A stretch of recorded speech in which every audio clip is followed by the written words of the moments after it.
الحمد لله الحمد لله رب العزة والجلال واسع الكرم عظيم الإفضال الذي لم يتخذ ولدا ولم يكن له شريك في الملك ولم يكن له ولي من الذل وكبره تكبيرا أشهد أن لا إله إلا الله وحده لا شريك له وأشهد أن محمدا عبده ورسوله لا نبي بعده اللهم صل على سيدنا محمد عبدك ونبيك ورسولك النبي الأمي وعلى آله وصحبه وسلم تسليما بقدر عظمة ذاتك في كل وقت وحين أما بعد فيا عباد الله اتقوا الله حق تقاته ولا تموتن إلا وأنتم مسلمون فقد قال الله تعالى في كتابه الكريم أعوذ بالله من الشيطان الرجيم بسم الله الرحمن الرحيم يا أيها الذين آمنوا اتقوا الله ولتنظر نفس ما قدمت لغد واتقوا الله إن الله خبير بما تعملون صدق الله العظيم وبلغه الرسول الكريم ونحن على ذلك من الشاهدين والشاكرين. Tiada kata yang paling indah kita ucapkan di hari yang mulia ini kecuali mengucapkan puja dan puji syukur kehadirat Allah Subhanahu wa taala, Tuhan yang tiada henti-hentinya melimpahkan rahmat dan karunia-Nya kepada kita semua, sehingga alhamdulillah di hari ini kita masih sempat hadir di tempat yang barakah ini. Tentu tidak ada niat kita, tidak ada harapan kita dan tujuan kita kecuali semata-mata ingin beribadah kepada Allah Subhanahu wa taala. Seraya senantiasa kita berdoa kepadanya. Mudah-mudahan Allah Subhanahu wa taala senantiasa memberi kita keistiqomahan dalam beribadah dan ketaatan kepadanya. Amin. Demikian pula salawat dan salam semoga senantiasa tercurah kepada baginda Rasulullah sallallahu alaihi wasallam, Nabi yang senantiasa menjadi uswah hasanah bagi kita semua, menjadi contoh toladan, suri toladan bagi kita semua, baik dari sisi ucapan-ucapan beliau, tingkah laku beliau, semuanya menjadi panutan, semuanya menjadi contoh sunnah yang terbaik demi mendapatkan kebahagiaan di dunia, lebih-lebih kebahagiaan di akhirat kelak nanti. Amin. Saya selaku khatib hari ini tidak lupa mengingatkan kembali kepada seluruh kaum muslimin, terutama kepada diri pribadi saya sendiri. Marilah kita senantiasa meningkatkan iman dan takwa kita kepada Allah Subhanahu wa taala. Karena kita yakin iman dan takwa inilah yang akan menjadi teman setia kita. Dia yang akan menjadi bekal terbaik kita untuk mengarungi terus perjalanan kehidupan kita ini. Ingat, kehidupan dunia ini bukan dari akhir segalanya, tetapi justru menjadi awal dari perjalanan-perjalanan etape-etape kehidupan berikutnya. Allah Subhanahu wa taala mengingatkan di dalam Al-Qur'an, "Wa tazawwadu fa inna khairaz zadi taqwa." Hendaklah engkau berbekal diri, dan bekal diri yang terbaik tidak ada yang lain kecuali dengan ketakwaan. Wattaquni ya ulil albab, hendaklah engkau takut, hendaklah engkau bertakwa kepadaku wahai orang-orang yang memiliki akal pikiran. Secara singkat, takwa itu adalah dipigo isinina anu nasuronge pun Allah taala, dan dia dininiri sinina anu napi sangkange pun Allah taala. Kita mengerjakan seluruh apa-apa yang diperintahkan Allah dan kita meninggalkan apa-apa yang dilarang oleh Allah Subhanahu wa taala. Tentu di sini ada peran kita. Apa yang dilarang oleh Allah, maka tentu kita harus mempelajarinya. Apa-apa yang harus kita indahkan atau kita tinggalkan. Kaum muslimin sidang jamaah Jumat yang dimuliakan Allah Subhanahu wa taala. Pada pesan khutbah kali ini saya ingin menyampaikan ada 7 pesan wasiat dari seorang ulama yang bernama Al-Hasan Al-Basri, seorang ulama yang hidup di kota Basrah, sebagai seorang ulama yang panutan pada masanya. Bahkan dia terkadang menjadi tempat bertanya jika kaum muslimin memiliki problem kehidupan. Al-Hasan Al-Basri pernah berpesan yang pertama, setidaknya bisa menjadi pelajaran kita pada kesempatan ini. Alimtu anna rizki la ya'khuduhu ghairi fatma'anna qalbi. Al-Hasan Al-Basri mengatakan, saya tahu bahwa sesungguhnya rezekiku tidak mungkin diambil oleh orang lain. La ya'khuduhu ghairi fatma'anna qalbi. Maka hatiku selalu tenang. Hatiku menjadi tenang nasabah upah ni makere iro dalek moto. Dalek na to lainnya dalek nama to. Dia yakin bahwa rezeki itu adalah asalnya dan itu adalah pemberian dari Allah Subhanahu wa taala. Sehingga Al-Hasan Al-Basri dalam hidupnya merasa tenang karena tidak pernah merasa iri, tidak pernah merasa dengki terhadap rezeki yang Allah karuniakan kepada hamba-hamba yang lain. Kemudian yang kedua, wa alimtu anna amali la yaqumu bihi ghairi Fashtaghaltu bihi. Saya juga tahu bahwa sesungguhnya amalanku la yakumu bihi ghairi.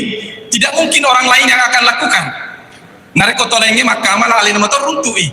Neki nareko iya maka amala, maka tentu amalan itu adalah amalku sendiri. Fashtaghaltu bihi, kata Al Hasan Al Basri, itulah yang terus mendorongku. Karena aku yakini jika aku tidak beramal maka tidak ada sesuatu pun yang aku dapat. Fashtaghaltu bihi, maka aku menyibukkan diri untuk terus beramal, memperbaiki ibadahnya, memperbaiki hubungan sesamanya, memperbaiki muamalahnya dan sebagainya. Maka yakinlah itu semua akan kita dapatkan sendiri, bukan dengan apa yang telah dilakukan oleh orang lain. Kemudian yang ketiga, wa alimtu annallaha yarani fastahyaitu ay yarani ala ma'siyatin. Saya juga tahu bahwa sesungguhnya Allah Subhanahu wa taala selalu melihat saya. Naita manakibung Allah taala. Tidak ada sesuatu pun yang tersembunyi dalam pandangan dan pengawasan Allah Subhanahu wa taala. Innallaha khabirun basir. Sesungguhnya Allah Maha teliti, Maha basir, Maha melihat. Bahkan di dalam kitab itu, dalam kitab tauhid sering digambarkan menengena seengka bere-bere becu maloto topa elolo biasa na batu lotongnya di tangannya benyi dengan gelap gulita, maka Allah pun lebih dari itu. Allah masih melihat, khabirun basirun. Artinya tidak ada sesuatu apapun yang kita lakukan yang luput dari pandangan ketelitian dari Allah Subhanahu wa taala. Fastahyaitu ayyarani ala ma'siyatin, maka kata Al Hasan Al Basri, maka saya malu. Fastahyaitu ayyarani ala ma'siyatin, maka saya sangat malu kepada Allah Subhanahu wa taala ketika dia melihatku dalam berbuat dosa, berbuat kemungkaran. Masiri karena sepigok dosa nasabak nais sekapun Allah taala. Maka inilah menjadi pesan bagi kita bahwa kita sesungguhnya tidak luput dari maksiat, tidak luput dari dosa. Maka oleh karena itu kita dipesankan untuk senantiasa beristighfar, memohon ampun kepada Allah Subhanahu wa taala. Jangan kita biarkan hari-hari kita berlalu, hari dari pagi sampai siang sampai malam tidak pernah kita beristighfar, memohon ampun kepada Allah. Bahkan di dalam Al-Qur'an itu disebutkan 70 marratan. Minimal engkau mengucapkan istighfar, memohon ampun kepada Allah minimal sampai 70 kali dalam sehari. Ini ada satu kisah Imam Al Hasan Al Basri yang berkaitan dengan istighfar, memohon ampun kepada Allah Subhanahu wa taala. Satu ketika Al Hasan Al Basri didatangi oleh kaum muslimin. Dia mengadu kepadanya, "Wahai guru, wahai kiai, ini di kampung saya tidak ada hujan turun, sehingga terjadi paceklik. Tanaman-tanaman tidak tumbuh karena tidak ada hujan turun." Mendengarkan keluh kesahnya orang ini, lalu kemudian dia berkata, "Bagaimana cara memecahkan masalah ini, wahai guru?" Jawaban Al Hasan Al Basri cukup singkat. Dia hanya mengatakan, beristighfarlah kepada Allah Subhanahu wa taala. Hanya itu guru, hanya itu saja.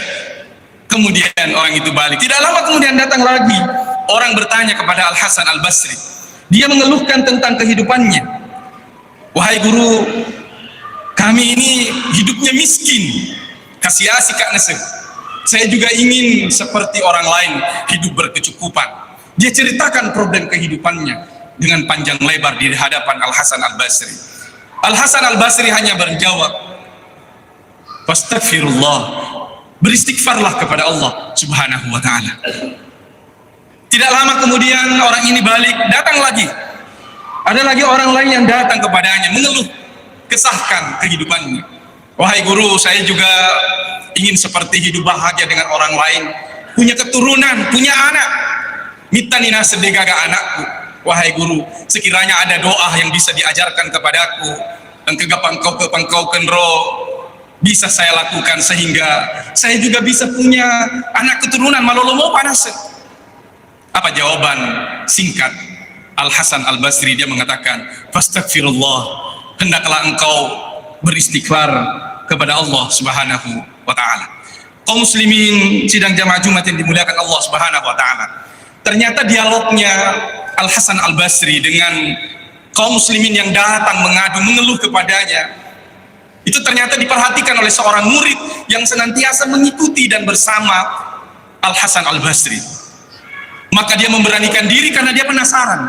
Mengapa sang guru memberikan satu jawaban terhadap pertanyaan-pertanyaan problem kehidupan yang bermacam-macam? Kok hanya satu jawabannya? Hanya beristighfar saja. Sepertinya orang yang datang itu adalah sepertinya orang yang berdosa-dosa besar. Maka dia memberanikan diri, wahai guru, mohon maaf saya perhatikan dari tadi tamu kedatangan guru kedatangan tamu dengan mencurahkan problem kehidupannya yang bermacam-macam. Tetapi jawabannya hanya satu. Minta ampunlah kepada Allah, beristighfarlah kepada Allah, taubatlah kepada Allah Subhanahu wa ta'ala. Mengapa bisa demikian? Jawabannya bisa demikian, wahai sang guru. Apa jawaban sang guru? Wahai muridku, sesungguhnya jawaban yang saya berikan tadi bukanlah jawaban dari saya pribadi, tetapi jawaban itu sesungguhnya adalah jawaban dari firman Allah Subhanahu wa ta'ala dalam Al-Quran surah Nuh ayat 10 sampai ayat 13, di mana di situ Allah Subhanahu wa ta'ala berfirman, faqultu astaghfiru rabbakum innahu kana ghaffara yursilis samaa'a 'alaikum midrara wa yumdidukum bi amwali wa banin wa yaj'al lakum jannatin wa yaj'al lakum anhara. Faqultu astaghfiru rabbakum. Apa kata Al-Hasan Al-Basri?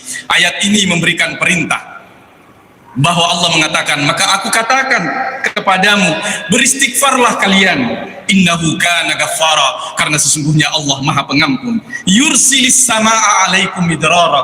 Allah lah yang menurunkan hujan jika sekiranya di satu daerah ada paceklik, tidak ada turun hujan, maka yakinlah Allah yang menahan hujan dan Allah juga yang akan mengalirkan hujan. Wa yumdidukum bi amwali wa banin. Allah juga yang memberikan harta yang banyak. Allah juga yang memberikan keturunan yang banyak. Angka dita tahu wede cuba pada lega pada anak. Angka dita tahu lupa bah pada lega ke anak-anak. Misalnya, bisa saja kita temukan dalam kehidupan ini. Kita yakin siapa yang memberikan turunan, memberikan harta yang banyak, anak yang banyak adalah Allah Subhanahu wa ta'ala. Wa yaj'al lakum jannati wa yaj'al lakum anhara. Allah juga yang menciptakan bagi kalian ada kebun-kebun dan ada sungai-sungai yang mengalir, yang menunjukkan atas keindahan alam dan juga rahmat Allah Subhanahu wa ta'ala. Kaum muslimin sidang jamaah Jumat yang dimuliakan Allah Subhanahu wa ta'ala. Inilah tadi poin yang ketiga, di mana Al-Hasan Al-Basri senantiasa mengingatkan kepada kita bahwa segala hal yang kita lakukan bisa jadi tidak luput dari kesalahan.